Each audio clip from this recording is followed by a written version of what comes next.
défense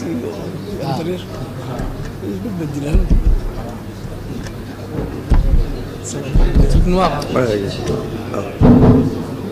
Bismillahirrahmanirrahim. Monsieur le Président de l'Assemblée nationale, Monsieur le Premier ministre, Mesdames et Messieurs les ministres, honorables députés, moi, je suis le ministre de la Défense, mais depuis ce matin, je suis, je crois, ministre de l'Intérieur par intérim. Et il m'a été demandé de répondre à cette question. Bon, l'honorable député, Ali Soubané avait parlé des problèmes sécuritaires à Balbala. Il avait dit que Balbala est une ville de 300 000 habitants. Je crois que c'est un peu exagéré. Mais c'est vrai que Balbala est en passe de dépasser la ville de Djibouti en termes de population. Peut-être entre 200 et 250 000, sans tenir compte des bordereaux. Bon, pour les problèmes sécuritaires, en effet, les problèmes sécuritaires sont plus marqués à Balbala et plus ressentis à Balbala.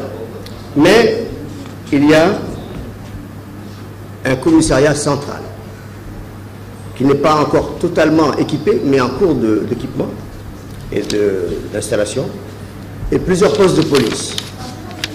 Il y a une brigade de gendarmerie à Charmoussa et une autre qui est en cours de finition au PK12. Je crois que le problème sécuritaire de Balbala est dans les mains du gouvernement qui s'en charge.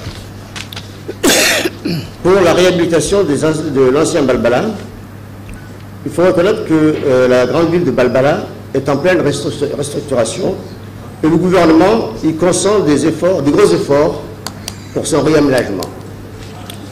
À ce titre, tout dernièrement, il y a eu le projet intégré d'aménagement urbain du quartier de Ouahal Daba, avec un poste de police, un CDC, des voies bitumées et un éclairage public, etc. Je crois que ce type de projet sera dupliqué dans les autres quartiers de Balbala et notamment dans l'ancien Balbala. Plusieurs députés ont soulevé la situation de la décentralisation. C'est vrai qu'une première série de transferts de compétences a déjà été faite et il est temps en effet de passer à l'étape suivante. En mai 2012, il y avait eu les assises nationales de la décentralisation. Et un document cadre de politique nationale de décentralisation jusqu'en 2020 a été validé. Mais pour que ce document ait de la valeur, il doit être adopté sous forme de loi. En raison des échéances électorales, on n'a pas pu le faire.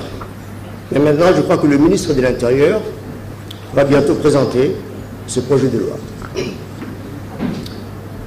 Et en effet, il y a des transferts de compétences. Mais il faut faire attention et il faut aller doucement mais sûrement.